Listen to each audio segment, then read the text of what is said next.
optimism about the economy following the U.S. election. I'm Scarlet Fu. I'm Joe Weisenthal. And I'm Alex Steele. Welcome to our viewers. Welcome, Alex. Welcome to our viewers who are tuning in live on Twitter. You can watch our closing bell coverage every day on Twitter from 4 to 5 p.m. Eastern Time, weekdays. And we begin with our market minutes. U.S. stocks closing lower on this Friday, but for the week, it is a second straight week of gains for the Dow and the S&P. For the NASDAQ, it's actually the third straight week higher. Within the sector, say, you had 7 out of 11 major groups lower. So it was pretty much to the downside, but it's hard to call this week a down week for equities, even though it ended that way. Yeah, it really is. Over the last week, actually, $31 billion were injected into U.S. equities, and nowhere can you see it as clearly as when you look at the S&P financials. If you take a look at that index over a period of 10 days, you can truly see the rally, that monster rally since Trump was elected president, up almost 14%. It's a different story when you take a look at the VIX. If you take a look at the VIX over the last 10 days, that had a pretty steep, look at that very steep drop in just 2 weeks, down by about 42.5%. It shows how quickly the market re-rated in just these last 2 weeks. $31 billion injected into U.S. equities, guys. Quick look at bonds today. We see yields a little bit higher across the board today, sort of the theme of the post-election market. 10-year yield up to 2.34 there. And I really want to take a look at a longer-term chart of the 10-year yield because it's pretty striking. We're now basically at the highest levels in just a little over a year. Last time we were at these levels was early November 2015. Just an incredible upward surge in the last week and a half. And in currencies, we saw how Asian central banks were taken aback by how quickly their currencies were faltering. So they're back in firefighting mode. They intervened in Malaysia and in India as well to support their currencies. Now, if you look at the Chinese yuan, this is a story that I feel has been kind of underreported. The yuan had its biggest weekly decline since January. Remember January? That's when a series of currency devaluations triggered the massive global turmoil. And people were worried about recession. Well, that kind of move has happened once again. The situation, of course, politically has changed dramatically since early January. Donald Trump, of course, calling China a currency manipulator, so you got to factor all of that in there. And a check here on the Mexican peso. It extended its decline. This is even after the central bank yesterday raised rates by half a percentage point, which could be a sign that investors had expected more action from the central bank, or they certainly expect more rate hikes in the weeks to come. And in commodities, you have to look at nickel, copper, lead, all lower today, really reversing the monster rally that we've seen. Nickel and copper headed for their first weekly drop in a month. You got the strong dollar, and the China property market cooled off in October as well, so that really hurting those industrial metals. But I did want to highlight, guys, gold and silver. We talked about the monster rally in financials. Talk about the monster downside for gold and silver. Silver is actually now in a bear market. Gold is nearing a bear market, off by about 7-8% over the last 2 weeks. So there's sort of, again, the quick re-rating that we've seen. If you were a gold bull heading into the election day, you were burned in the last couple days. Oh, Alex, we've missed your commodities perspective. My nerdy? You should call me nerdy, man. No, That's what's happening. No, I'm not. Your commodities expertise. All right, those are today's market minutes. We're going to take a deep dive now into the Bloomberg. You can find all our charts using the function at the bottom of the screen. Joe? I want to, talking about some of this weird post-election action. Here's a chart I've been following the last several days. It's a one-year chart. The blue line is the S&P 500, which, as you know, is pretty close to a record high. The white line is the Goldman Sachs Financial Conditions Index. Up until this election, they were moving really tightly combined, pretty much step for step. But since the election, of course, we've seen a stronger dollar, higher yields. Both of those have the effect of tightening financial conditions.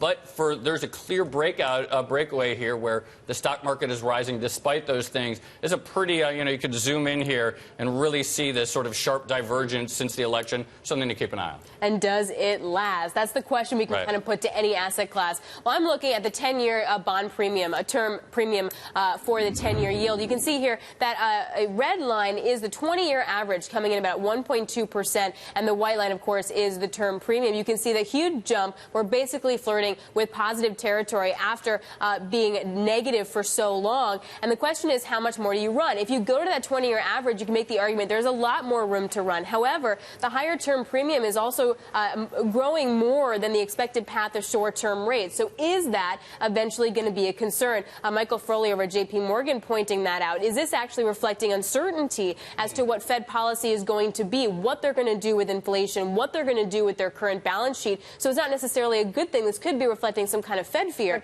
in the market as well. So we took a deep dive into stocks and into bonds. So let's take a deep dive now into currencies. The dollar is on an absolute tear. The Bloomberg Dollar Index got within 0.3% of a record high. There's so many different ways to show it. Here's one of our favorite ways today. This is the dollar seeing its biggest 2-week jump versus the yen since going all the way back to 1988. So remember 1988? That was when the greenback started to stabilize after its plunge following the 1985 Plaza Accord. I'm not going to lie, I don't remember it. You don't remember it? Well, someone remembers it out there. I was 9, but, you know, somewhere. Okay, Vince Signorella remembers it, and of course, he's going to be with us shortly. Since November 4th, the dollar has surged from 103 to almost 111. That's 8 big numbers. That's more than 7%.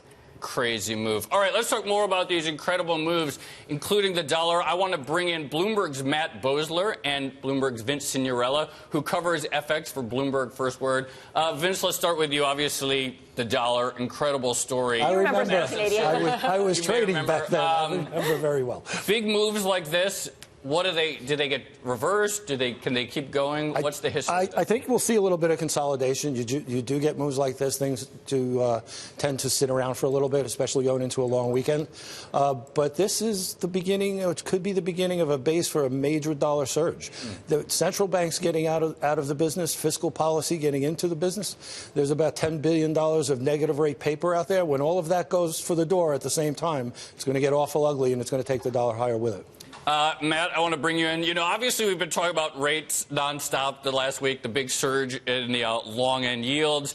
You've been looking at rates a little differently. The 5, 10, 30 butterfly. It's sort of a different. What is this, and why is it important? Yeah, so we're looking at basically 10-year Treasury yields relative to 5-year and 30-year yields. So we're kind of looking at the curvature of the yield curve and how different parts of the yield curve are changing. And what you see in this chart is we're getting to 4 dimensions here, aren't we? Yeah, oh, not quite, but just almost. And so you can see that 10-year yields have been rising relative to 5 and 30-year yields since the election quite a bit. This is kind of a similar idea as the term premium that Alex showed. So you can kind of look at this and see that throughout the course of especially at the end of last year and the beginning of this year, we had a big plunge in 10-year yields relative to 5 and 30-year yields. And probably what was going on there was, you know, you had this flight to safety, flight to quality. People just grabbed the 10-year. The first thing you can reach for is a 10-year Treasury. And so we had a big, you know, depression of those yields, and now that's kind of unwinding. And so that's it started to unwind a little bit before the election. Of course, it's really surged since the election as people are kind of dumping their treasuries. And the question is, what does this all wind up meaning then for the Fed? Because not only do you have a potential growth coming down the pipe, you have inflation picking up, but also you could have a re-rating of the neutral rate. If it winds up moving higher, what does that wind up meaning for the Fed? That's right. Do you have the double butterfly? I do. If you want to bring up the double butterfly chart. Stop it. I have it right here on the Bloomberg. I know, the rare double butterfly sighting. What are we looking at here? Okay, so the white line is the chart we just looked at, the 5, 10, 30 butterfly. The blue line is the 2, 5, 10 butterfly. So now we're looking at 5-year Treasury yields relative to 2-year and 10-year yields. And you can see that this is more of a trade about Fed policy because, you know, Fed policy impacts the 5-year yield perhaps the most. And so when you look at this, you can kind of really see, like, what's going on. And you can see that it was actually declining. So 5-year yields were going down even when those 10-year yields were going up just until this election. And now, all of a sudden, it looks like a game changer for both Fed policy and sort of the overall longer-term outlook. As our producer put it, rarely seen in nature, but available on the Bloomberg TV. Yeah. Vince Signorella, when you look at this kind of move, the steepness of the yield curve in U.S. Treasuries, how does that put pressure on central banks, for instance, in Asia, to deal with the fallout? I mean, they're looking at their currencies rapidly lose value. What we've seen this week, especially, is a cross-asset play. There have been a lot of movement out of, with the high-yielding treasuries, has been triggering a movement in the DXY higher. That's triggered currency movements across the board. Basically, algorithm programs pricing the DXY treasury, this correlation, and markets have gone off all week on it. And what it's done is also traded into gold, as you mentioned, metals, and emerging market currencies. So when you see U.S. rates going higher, approaching what other developed market currencies and even EM currency yields, why take the risk of an EM currency when you can get a great yield in the U.S. dollar curve? Matt, markets pricing in a virtual lock of a rate hike in December, 98%, according to our calculations at Bloomberg. At what point do these things like the stronger dollar, the higher yields, become a concern for the economy?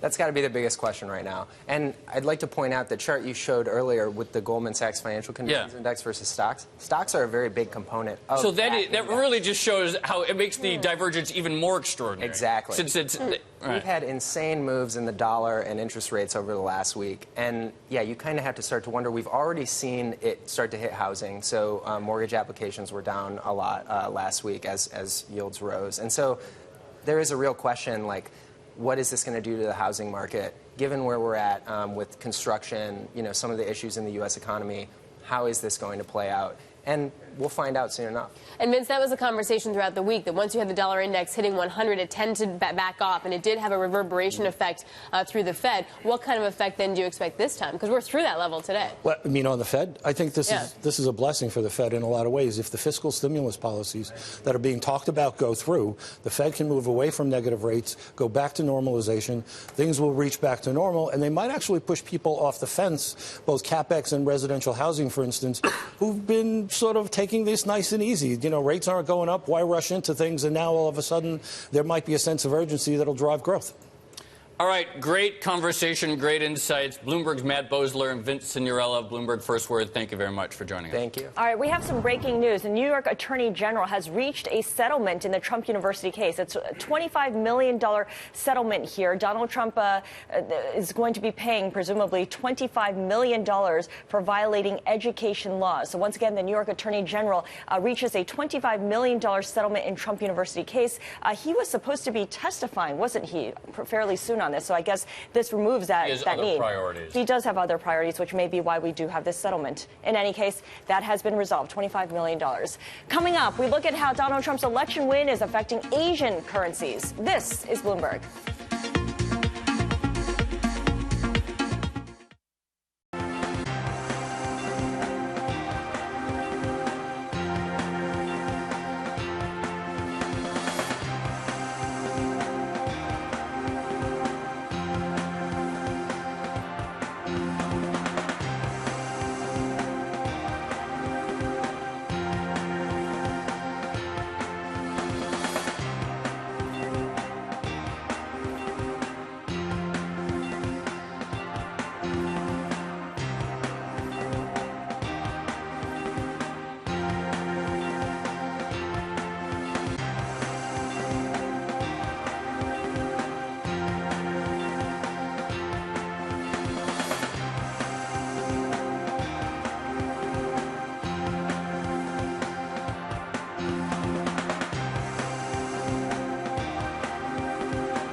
I'm Mark Crumpton. Time now for First Word News. President-elect Donald Trump has agreed to settle fraud lawsuits over Trump University for $25 million.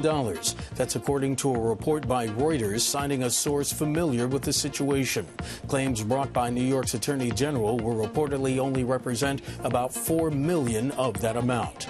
The president-elect has selected retired Army Lieutenant General Michael Flynn to be the assistant to the president for national security affairs. The 57-year-old Flynn is the former head of the Defense Intelligence Agency and a key military surrogate throughout Mr. Trump's campaign. Flynn's also been a vocal critic of President Obama's strategy to combat Islamic State. Mr. Trump has selected Alabama Senator Jeff Sessions to serve as Attorney General. He could face a tough confirmation process. When Sessions was nominated to be a federal judge in 1986, he was dogged by racist comments he was accused of making while serving as U.S. Attorney in Alabama. Sessions denied the accusations and later withdrew from consideration. Cleveland School District will replace hundreds of drinking fountains, restroom faucets, outdoor spigots, and other water fixtures. This after high lead levels were found in the water at 60 buildings. Nationwide testing conducted this summer found that 9% of drinking water sources in school buildings exceeded standards set by the Environmental Protection Agency. Massive wildfires have forced hundreds to leave their homes in Chile. Residents were transported to emergency shelters. The fires cover nearly 1,500 acres of pasture land, brush, eucalyptus, and pine trees, making it harder to contain. Global news 24 hours a day, powered by more than 2,600 journalists and analysts in over 120 countries. I'm Mark Crumpton. This is Bloomberg. Scarlet? Thank you, Mark. And just a quick clarification on that breaking news we mentioned earlier. The New York State Attorney General has settled the Trump University case. It will be for $25 million. And according to Eric Schneiderman, he says that the victims of Trump University will be rewarded by this $25 million settlement. Donald Trump himself will pay up to $1 million in penalties to the state of New York for violating state education laws. All right, we do some breaking news concerning Facebook as well. That company is buying back $6 billion of Class A shares, and that stock is moving up in post-market by about 1%. So Facebook buying up to $6 billion of Class A shares, that stock up by about 1%. We're going to get more. If we get any more details, we will let you know. But yes, authorizing a purchase of $6 billion of Class A shares. And interesting that you point out that this has been sort of the stalwart, the buybacks and the dividends. Yes. Like that has really supported the market. Still cranking. And the idea is that that might wear off a little bit. And if you have a repatriation of money, maybe it will go to CapEx instead. There's a different kind of structure there. But not when it comes to Facebook right now. And Facebook shares rising in the after-hours trade as a result. What you missed? For the second time in 2 weeks, the Donald Trump election win has provoked Asian central banks to step in to calm their currencies. Malaysia and India both said to have intervened. Joining us to discuss the ramifications of a Trump presidency on the region is Michael Blythe. He is chief economist at the Commonwealth Bank of Australia. Michael, great to see you. Thank you. So with Asian central banks intervening to support their currencies, generally we follow the old tripe that they want weaker currencies. Is this a case of the central banks choosing corporate borrowers over exporters? Look, I think that's probably right. I mean, earlier this year, the big worry about Asia was the lot of debt that their corporates had taken on and how that would go in a rising US dollar, rising interest rate environment, which is what we now have, of course. And so there's concern that that'll kind of crystallise those problems. I think they're trying to stabilise the market, reflecting those particular issues. Are they going to be able to sustain that?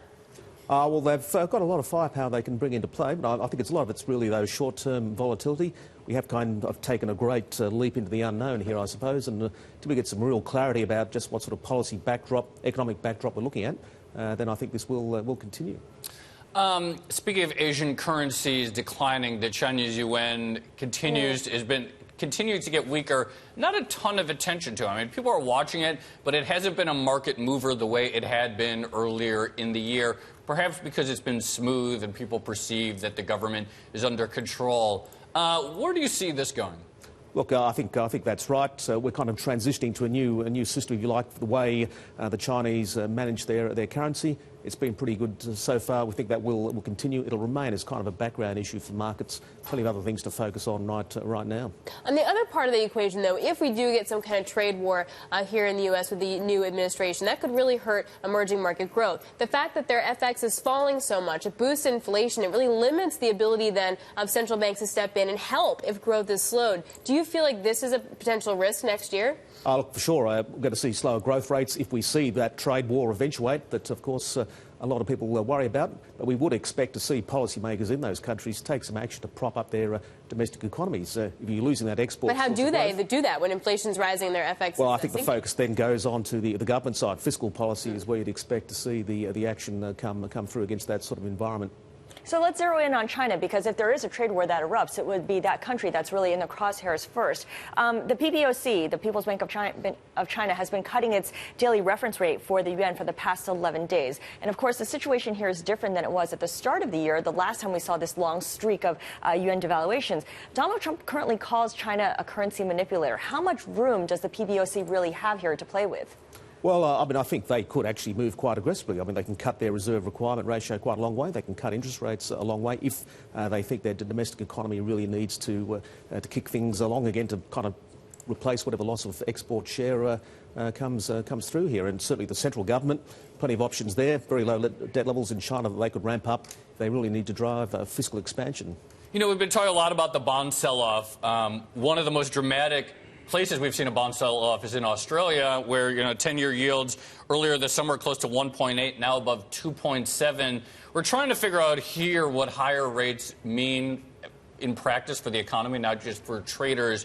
What's happening in Australia as a result of these higher yields? Is it trickling into the economy, causing any slowing effect? Well, longer-term yields are less important in Australia's case. It's very much a variable rate-focused economy. Our central bank is on hold. Perhaps still a chance they may cut further. So you're not seeing any particular direct effect coming through from that source at the moment. You are seeing a reassessment, though, of what our central bank may do. That's part of the reason our markets have seen yields rise further. Well, a similar question when it comes to FX, though, because we've seen an unwind of the carry trade, sort of the reach for yield has been really capped. How does that wind up affecting the Aussie dollar as well? Yes, well, it's certainly an environment with commodity prices rising, with the Reserve Bank sort of shifting tack from rate cuts to at least a neutral stance. Well, it should be a backdrop that's actually positive for the Aussie dollar. So the moves we've seen in the last couple of days have been a little bit surprising. It does seem to reflect, I think, a little bit of a reassessment about the big moves in some of our key commodities like coal and iron ore. What is the bigger driver for Australia right now? Is it the move in commodity prices? Is it China? Is it the dollar strength? Without a doubt, it's commodity prices. Those big swings in commodity prices can generate a lot of extra income for the Australian economy. They can take a lot of income out when prices fall, and that flows right through into government revenues, into company profits, into wages, and of course influences the economy from there. Yeah, but of course the commodity prices are also driven by the US dollar as well. So yes, so a lot of moving parts to the story here, and of course from an Australian point of view, China is really one of the key drivers of not only demand but price for Australian commodities. All right, Michael Blythe, Commonwealth Bank of Australia Chief Economist, thank you so much for joining us. Thank you. Coming up, Goldman has released its top trade recommendations for 2017. We'll show you 3 charts you can't miss. This is Bloomberg.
I'm Scarlet. What'd you miss? Goldman Sachs has 6 trade recommendations for 2017. Now, just to put this into perspective, last year Goldman had 6 trade ideas for 2016, and by mid-February they had to abandon 5 of them because things didn't quite work out. Hurts. So one of the first trades here is on the dollar. Populism is global, and in FX that means everyone is hailing King Dollar. And of course, what that means is the dollar is set to rise, and that strength is underpinned because of all the policies that Donald Trump is probably going to implement. Meantime, over in the UK, we're looking at Brexit, we're looking at inflation. That'll put pressure on the pound. And in the euro, you have concerns that the Italian referendum will lead to all kinds of fallout, the upcoming elections in France, Germany, and Netherlands. So what Goldman is doing here is targeting 10% upside on the dollar relative to an equal-weighted basket of euro and pound. They would exit this position if their trade went against them by 5%. So if euro-dollar reaches parity and pound drops to $1.14. Speaking of the post-Donald Trump trading environment, Goldman also believes that this sort of reflation that we're seeing has legs. I mean, we've talked more about inflation coming back in the last week than we have in a long time. Here's a chart from Goldman showing the gap between the 10-year Treasury yield and 10-year tips, kind of a market-based measure of inflation compensation, where investors think inflation might go, obviously surging a lot in the last couple of weeks. Goldman says this could go longer, and, I think it's interesting, combined with your last thing, how much Goldman sees 2017 trading environment really being informed by the Trump election and the immediate market reaction that we've seen to it. So more inflation ahead, says Goldman. At the end of the day, though, that trade seems to have a lot of people in it, right? Because now everyone's recommending it. Oh, so everyone. So it might be legit in terms of fundamentals, but then you're wondering if it's overcrowded, then what do you do? How do you wind up finding another option? I was curious as to their trade on emerging markets because, of course, that's exposed to any kind of trade war, but they're saying go selective on emerging markets. They're taking a look at the Brazilian exchange, also India, as well as Poland, and that's the chart of all 3. So you have that white line there is the Brazilian stocks, you have that blue line is Poland, and the purple line is India, and those are the indices that they want to be buying. They say, look, you buy equal-weighted currency unhedged baskets of the Warsaw Stock Exchange total return as well as Brazil and India. They're looking for gains of 20%. They'll buy out of those positions if it falls 10% from current levels. But this is a big bet, considering there is a lot of trade exposure. You got to look at those current account surpluses. That's where the risk is going to be. But it all goes back to that reflation idea. That's what it all stems in, right? Stronger dollar reflation across the U.S. economy. Commodity stability, All right. We'll be keeping an eye on these trades and how they play out over the year. Up next, pensions in states including California, Illinois, and Kentucky are growing disenchanted with hedge funds. The CIO of Kentucky's $16 billion portfolio tells us why he's taking a stand against high fees and low returns. This is Bloomberg.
I'm Mark Crumpton. Time now for First Word News. President-elect Donald Trump will meet Saturday with people who will be interviewing for jobs or offering him counsel. This morning, his spokesman Jason Miller gave reporters an update. One of the things that's important to point out is that these meetings that the president-elect is holding is showing that he's meeting with some of the best and the brightest and the most qualified people, not only to fill specific roles within the administration, but also to give advice and counsel on the policies and structure of how to best put together a team and enact a successful agenda. Some of the invitees include Mitt Romney, seen as a possible pick for Secretary of State, and CKE restaurant CEO Andrew Putzer for Labor Secretary.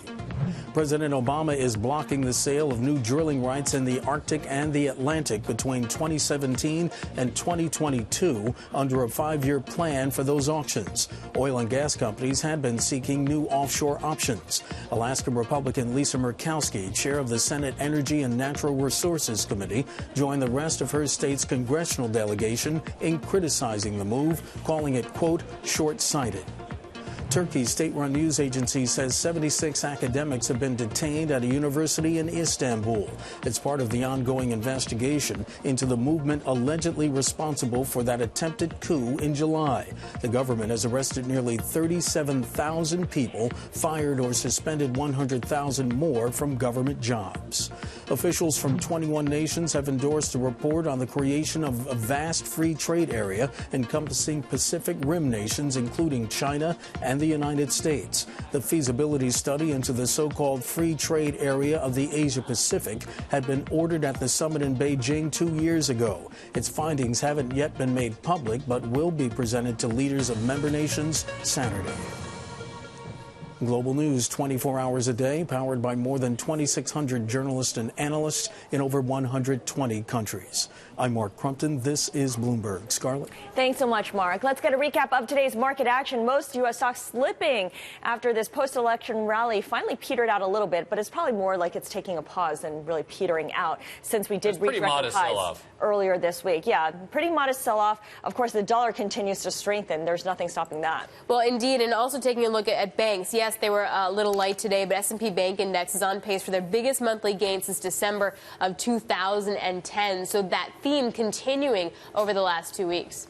And, of course, yields at their highest level since last November. That continued more today, the relentless march of higher rates. The sell-off in the bonds. All right, well, what'd you miss? The growing parade of America's biggest investors that are fed up with hedge funds. Poor performance and high fees have led pensions, endowments, and foundations to yank billions from hedge funds. And our next guest is one of those investors who is taking a stand. David Peden is Chief Investment Officer for Kentucky Retirement Systems, which oversees $16 billion in assets. He joins us now from Louisville, Kentucky. David, good to see you. You pulled about $800 million out of hedge funds so far. How much more do you want to pull out? So we've made a board decision to do that. That actually has not occurred yet. We will be in the process of doing that. Essentially, we're responding to our legislature and our governor and the taxpayers who have concerns. We're taking a fresh look at our asset allocation and the use of hedge funds. And it was determined that there was, certain strategies within the hedge fund portfolio that maybe aren't providing the necessary return for the cost. And so our investment committee, which is newly appointed by our governor, who won election a year ago, we have a very sophisticated investment committee that have both investment experience and municipal finance experience. So we're using it as an opportunity to take a fresh look at our portfolio, right? And we're trying to create a less complex, lower cost, more transparent portfolio. And so that's what's led to this decision. Is it because it's the governor who's finishing his first year in office that you're taking a closer look? Or I wonder if there was a specific breaking point, because hedge funds have long been high fees, challenging returns, at least for the last couple of years. That's not a new story, but you're taking a look at it and doing something about it is a new story. Correct. We're relatively new to hedge funds versus maybe our peer group. So we've had our hedge fund portfolio for 5 years. We're not unhappy with the results. We always projected to have a LIBOR plus 300 to 500 return. We're right at our 5-year mark. So our 5-year number is a 5% return. Our volatility, which we had a vol target of 4 to 6%, we're right at 5%. So we have it has a Sharpe ratio of 1, which is exactly what we wanted. So the results are not the issue. The issue is in a low LIBOR rate, so essentially risk-free rate being at 0, the absolute return may not be there, and the expenses are still there. So what we've done is said which strategies overlap the most with the traditional parts of our portfolio, which are much cheaper. So that would be long-short equity, that would be equity market neutral, specifically fundamental equity market neutral. That would be event-driven strategies, which have a lot of credit risk. So we're going to exit from those strategies, and then strategies such as global macro or trend followers like CTA and relative value strategies such as fixed income ARB and risk ARB. We're not going to immediately leave those strategies. We're going to reevaluate those because they do have strong diversifying principles to the rest of our portfolio, and we want to see if we can't create different structures that have more transparency and lower fees. Because at the end of the day, the taxpayer and the legislature is our customer.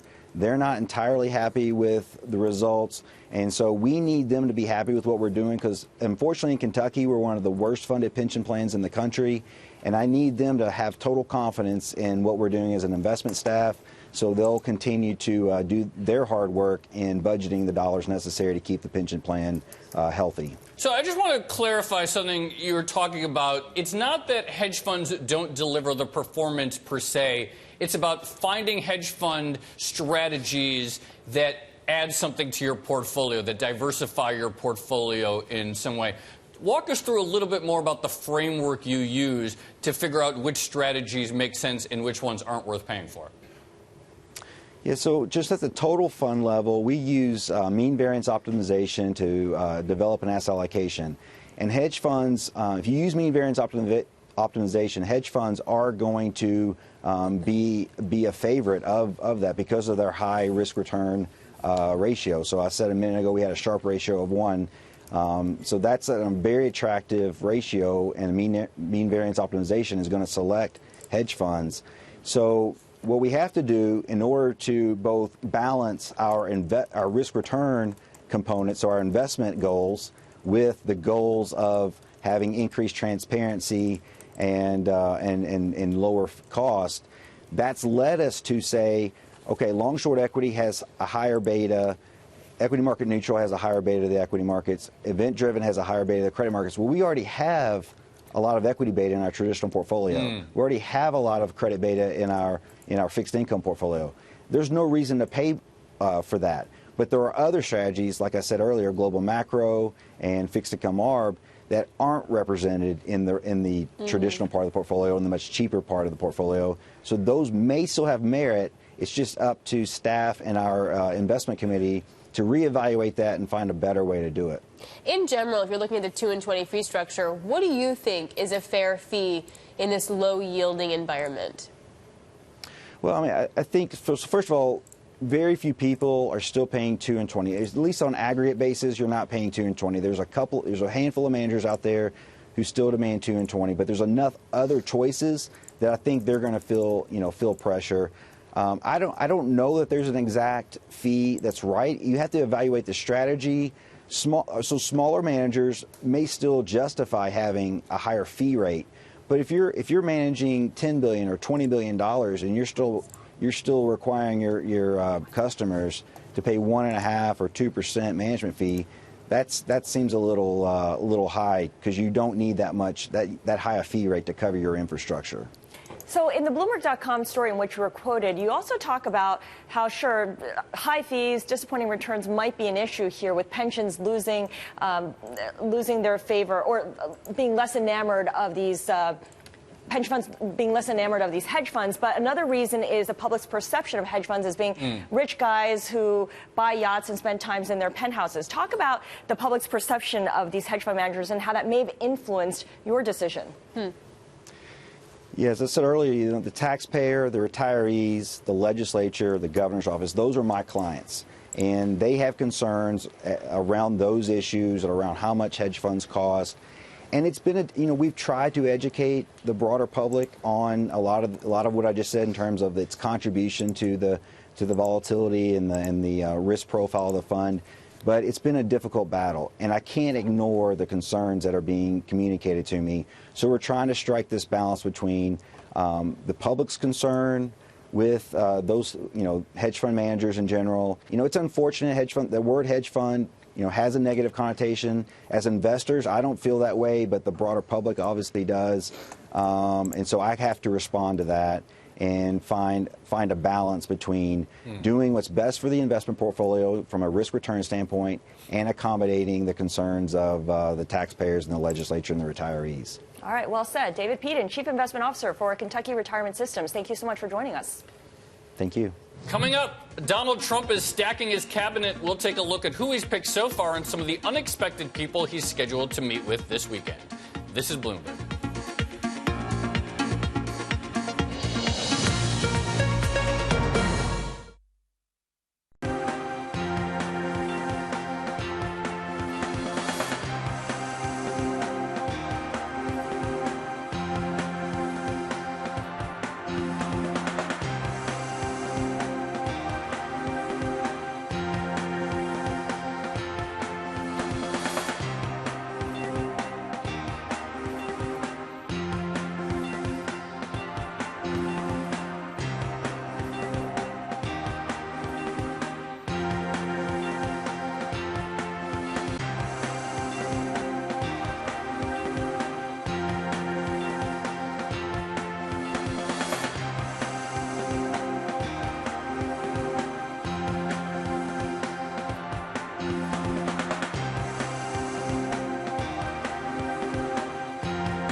What you miss? For anyone expecting President Trump to be more moderate than candidate Trump, you will find no evidence in that presupposition so far with his staff choices. Trump's White House inner circle consists mainly of conservative white men, some of whose political views fall well outside of the mainstream.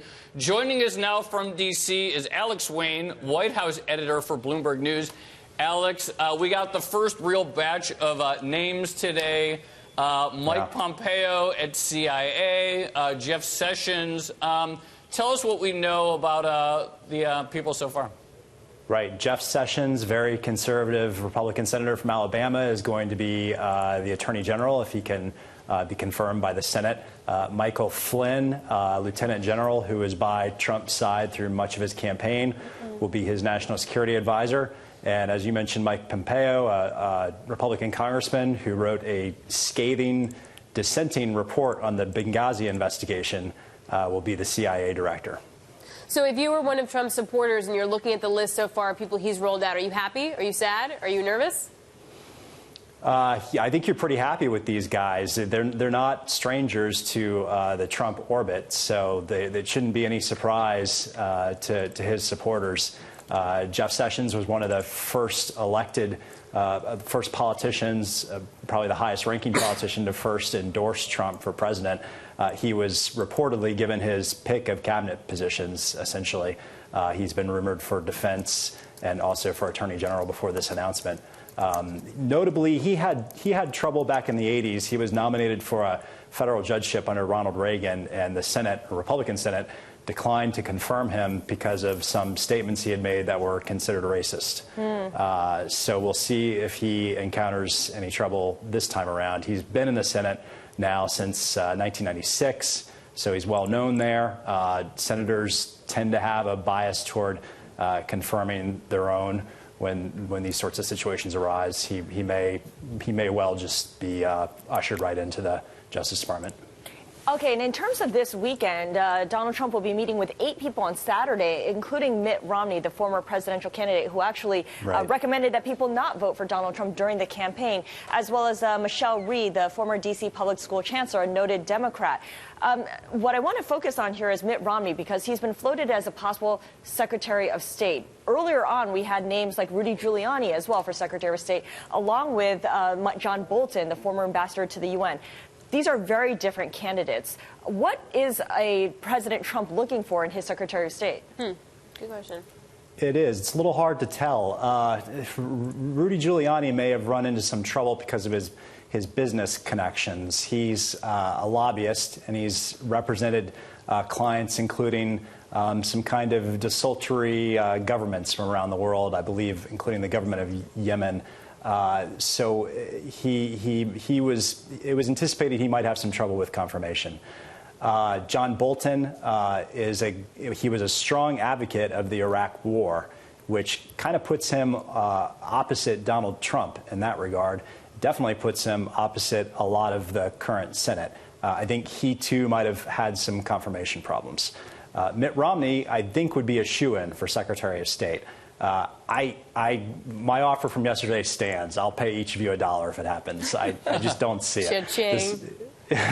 It seems incredible to me that this president-elect would appoint one of his fiercest opponents as his chief ambassador to the world. I want to go back to Jeff Sessions for a second. Obviously, the current DOJ under the Obama administration has made civil rights and pursuit of civil rights issues a priority.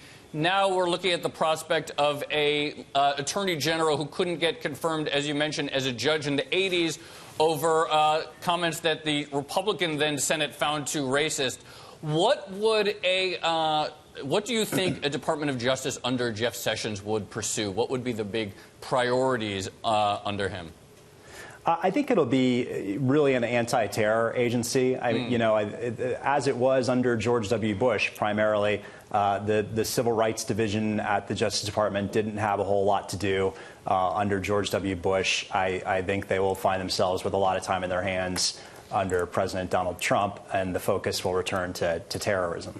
And one final question for you, Alex. In the last hour, we broke the news that President-elect Donald Trump has agreed to pay $25 million to settle claims that his Trump University cheated more than 6,000 students with false promises. Was he scheduled to testify, and was that a huge distraction kind of hanging over his head? Yeah, I guess we're going to miss out on the scene of the president-elect testifying in a civil trial. It's kind of unfortunate, but this is probably the smart thing to do by the president-elect and his people. I don't think they really wanted to risk having him go on the stand in a case like this. All right, Alex Wayne, White House editor for Bloomberg News. Thanks for the update. All right, well, it's time for the Bloomberg Business Flash, and look at some of the biggest business stories in the news right now. Alaska Air is close to reaching a settlement with U.S. antitrust regulators, allowing it to complete its $2.6 billion acquisition of Virgin America, and that's according to people familiar with the matter. The settlement with the DOJ could be announced by the end of the month. DOJ officials were concerned that the deal posed a risk to competition. And DuPont is freezing pension payments to active employees' pension plans. The move will affect the retirement of 13,000 U.S. workers. The freeze will take place in 2018, and if the company stays on schedule to complete its planned mega merger with Dow Chemical. And the world's biggest tequila maker, Jose Cuervo, has decided to move forward with an IPO. That's despite market volatility that has sent Mexican assets plummeting following Donald Trump's presidential win. The company is targeting an offering of as much as $1 billion. And that is your Bloomberg Business Flash. Scarlett? Coming up on 100 Minutes, we'll hear from St. Louis Fed President James Bullard, what he says about the economic policies of President-elect Donald Trump. This is Bloomberg.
I'm Scarlet Fu. What'd you miss? St. Louis Fed President James Bullard pays some of the potential policies President-elect Trump has put forth could help restore lagging productivity in the U.S. economy. Earlier today, he spoke to Bloomberg's Matt Miller at the Euro Finance Week in Frankfurt, Germany.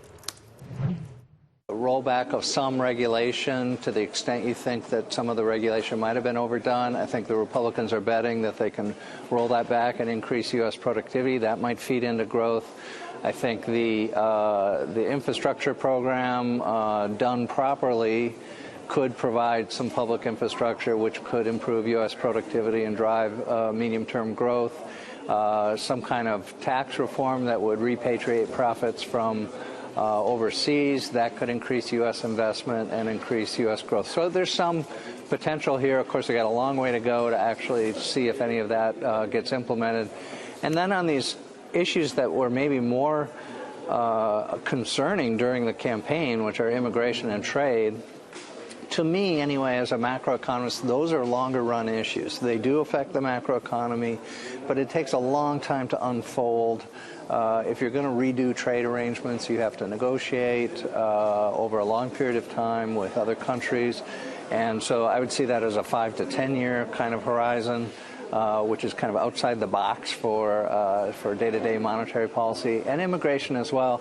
If you got immigration reform, you changed how we did it, that would be fine, and that could have an impact on the macroeconomy. But I'd see that as something that would be slow-moving because it would just change who's coming into the country, and then that would affect the workforce over a longer period of time. So as a macroeconomist, I see those as slow-moving issues. I see the first three as faster-moving issues.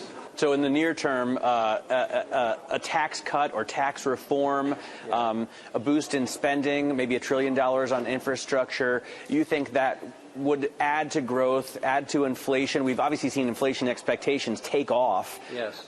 Does this constitute a regime change for the St. Louis Fed? You talk about different regimes as far as a higher interest rate like a Reagan expansionary regime and a lower interest rate like a new normal regime. Can we go back to the Reagan years? Yeah, I think it's way too early to say that, but it has a little bit of potential to go in that direction, and so we'll keep an eye on that. The things that are driving the low real interest rate regime are low productivity growth, which has been very slow, only 0.5% per year for many years, and this very high liquidity premium on government debt. Investors just love government debt all around the world, and they're willing to hold government paper even at negative real returns. There's something that's been declining for decades. So as far as monetary policy is concerned, what we're saying is you should accept the fact that we're in this low real interest rate regime for now and make monetary policy appropriately for that regime. That's why we've called for not too many rate increases. And then it's possible that you'd switch to some kind of higher real interest rate regime later, and we'd have to watch for that. And if that happened, then we'd have to change monetary policy at that point. That was St. Louis Fed President James Bullard speaking with Matt Miller at the Euro Finance Week in Frankfurt, Germany. Coming up, what you need to know to gear up for next week. This is Bloomberg.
What you missed, stocks kind of sagged into the close, but it was an up week overall. The dollar continued to rise, and of course, treasuries continued to sell off.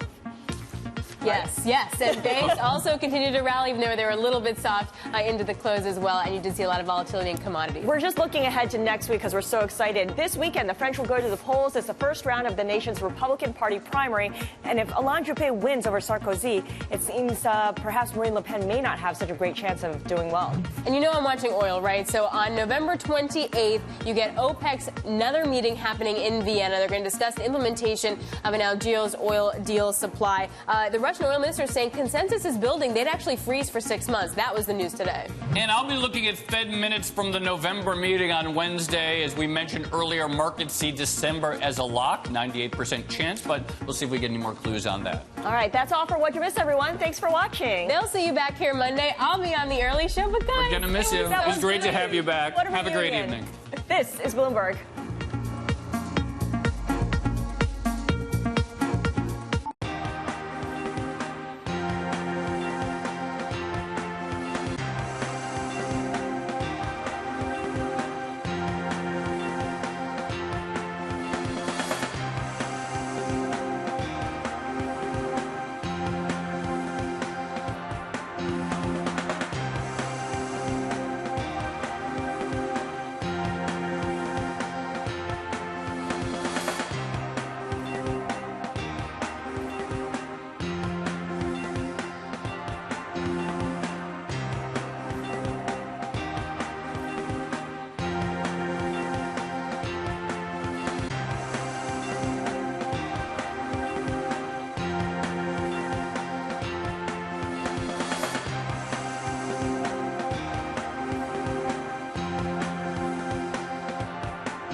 Donnie Deutsch. And I'm Mark Halpern. With all due respect to the Trump transition, it seems Fox News has moved on.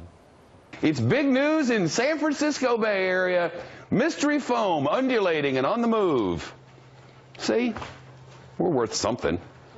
We brought you mystery foam. You probably would have...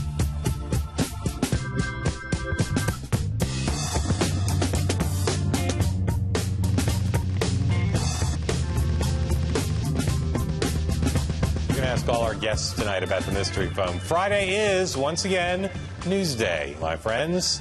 On a day when Donald Trump has changed course and reportedly agreed to settle that Trump University lawsuit, the President-elect's transition team announced 3 major administration job picks. One of them is the Kansas Congressman Mike Pompeo to be the CIA director. That pick is being relatively well received by people in both parties and in the national security community.